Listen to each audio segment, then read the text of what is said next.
I just wanted to comment that I thought the Prime Minister's comments at Prime Minister's Question Time was absolutely shameful in terms of how he referred to migrants, and I think he just continues to incite hatred and prejudice, and I think he should apologise. For a bunch of migrants. Patrick McLaughlin. Should he apologise for saying a bunch of migrants? He said a bunch of migrants. I don't think that's his description of what Jeremy Corbyn has surrounded himself with when he went marching over to Calais. When he went people who face much worse than you'll ever face in your life. When he went to over to Calais. The simple fact is that we're a moral nation and we need to fulfil our moral responsibilities. I'm proud to be a member of a government that meets its commitment as far as 0.7 of GNI, gross national income, on our overseas aid budget. The first government, Yasmin, to do that. We're the second biggest. We're the second biggest bilateral donor in humanitarian crisis to Syria, more than any other country is doing, over £1.1 billion. We've sent the Royal Navy into the Mediterranean to try and turn some of these boats back so that people do not get drowned and don't come into terrible danger. This is a huge problem. We don't know.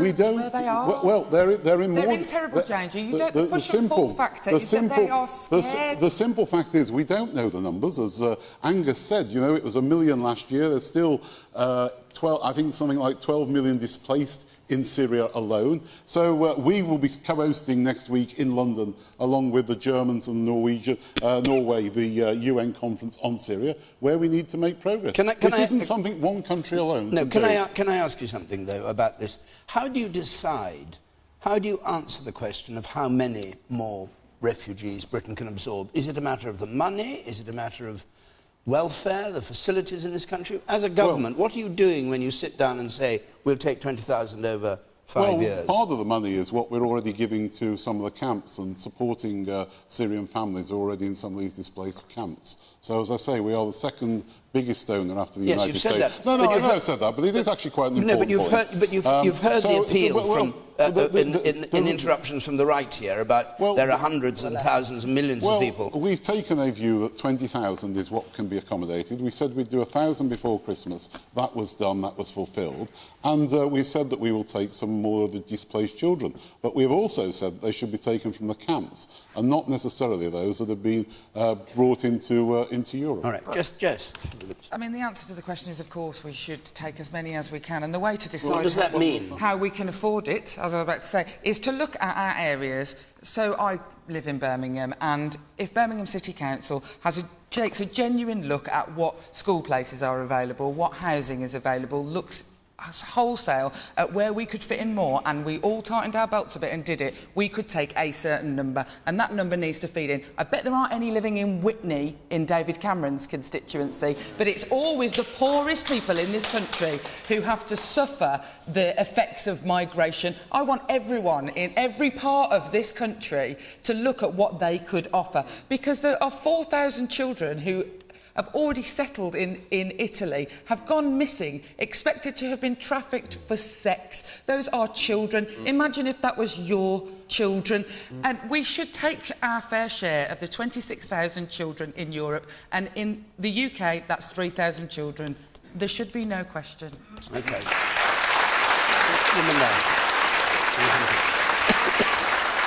The woman there, can you... yes, you. Point to yourself and they'll find you, that's it.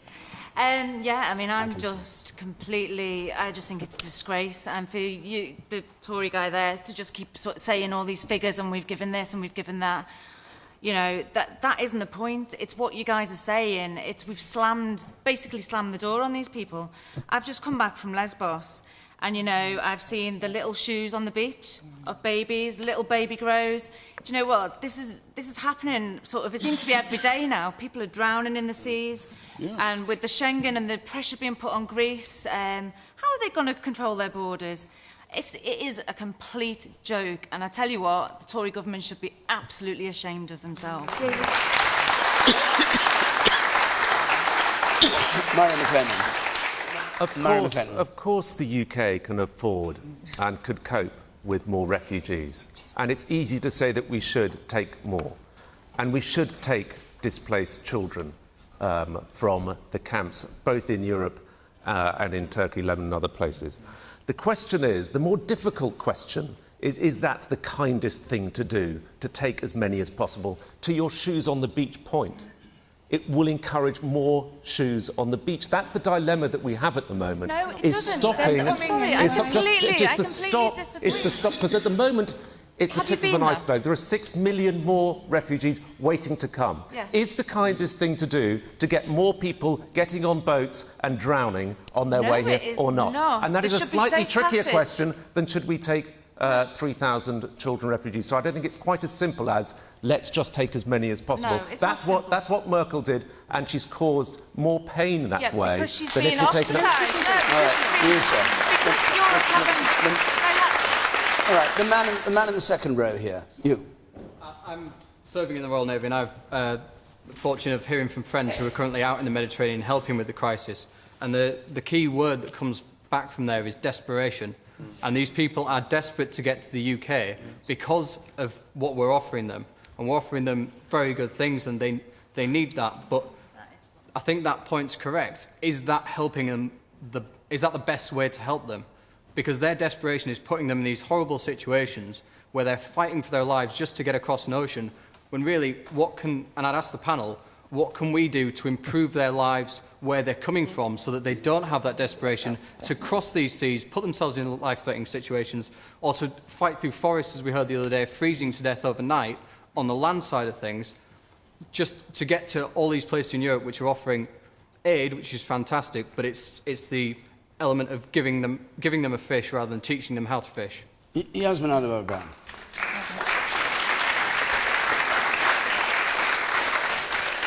Yesterday was Holocaust Remembrance Day, and this month we have seen Europe, the UK, painting the doors of asylum seekers red, putting wristbands on them, and the worst of all, Denmark, suggesting that they're going to take their few precious bits that they managed to smuggle out. Remember the lessons. Remember how the Nazis took out gold teeth. The answer to the question that was asked, when Jewish migrants were taken, and this is the biggest crisis since then, this country had nothing. Nothing at all. We are still the 7th richest country in the world. And I so agree with Jess that if it was actually people, ordinary people across Europe have been amazing. They're turning up at the camps. A musician emailed me yesterday, a young female British musician who goes to Calais, and she said she watched a 4.5-year-old whose heart just stopped beating. It gave up. Now, I'm sorry, we have to do better, and we can think, not just children, no refugee ever fails, unless we're talking about the criminals. There's a wedge which are criminals, I'm not talking about them. Like most refugees, as the IMF has said this, work harder than anybody else. All right, what are you George saying? Soros. All right, but I think I've got an idea, a policy idea. Why don't we let people in just so they can live? And do with them what we do with student loans. Once they start earning enough, they pay back a section of their earnings. Even if we say after 5 years, you have to go back. All right. What's your view about the numbers? Because the numbers seems to be the issue between the parties at the moment. Turkey has 1 million. Europe, the whole of Europe has 1 million. What do you think Britain should have? I think Britain should have at least 60 to 70,000 of the most vulnerable. I think you're wrong on Turkey. I think Turkey is hosting about over 2 million Syrians at the moment. Your point. Isn't it an example in Germany of how mass immigration maybe doesn't work? Don't you think the women in Cologne and the woman who was unfortunately killed in Sweden, don't you think they're scared as well? I couldn't agree with you more that there has obviously been the very rapid nature of lack of cohesion has been caused. However, there is violence against women and girls that you are describing. A very similar situation to what happened in Cologne could be described on Broad Street in Birmingham every week, where women are baited and heckled. Now, we have to attack what we perceive as being patriarchal culture, coming into any culture that isn't patriarchal, and making sure we tell people not to be like that. But we should be careful in this country before we rest on our laurels when 2 women are murdered every week in this country. I'd just like to hear a lot of hands up. Anyone who does doubt that Britain should take more, in other words, feels there's a problem. There was a lot of applause when the young man here spoke. You've spoken already. Anybody else who takes that view? Yes, the woman in yellow up there. I think it's all very well taking a lot of these children in. However, who is going to be left to build Syria up again? Yes. So what do you think should happen? The government policy is to put the money into the camps near Syria. You think they're right? All the time that we've got immigrants coming here, I'm afraid I think it just encourages more. You know, Europeans went all over the world. Europeans took over continents, all right? Do you remember that? Australia, New Zealand, South America, North America.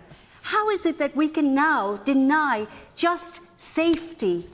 Those people won't, they want to go back when it's safe. All right, the man up there, and then we'll move on. Yes.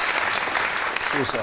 There are a few fundamental issues at play here. Firstly, there have been 3 different terms used for these people: asylum seeker, refugee and migrant, all of which appear to be disparaging. The Conservative gentleman spent the last 15 minutes pitching his party, and had they have got the right amount of tax from Google, we could afford to bring in these refugees. I like it very much. He says he doubts it.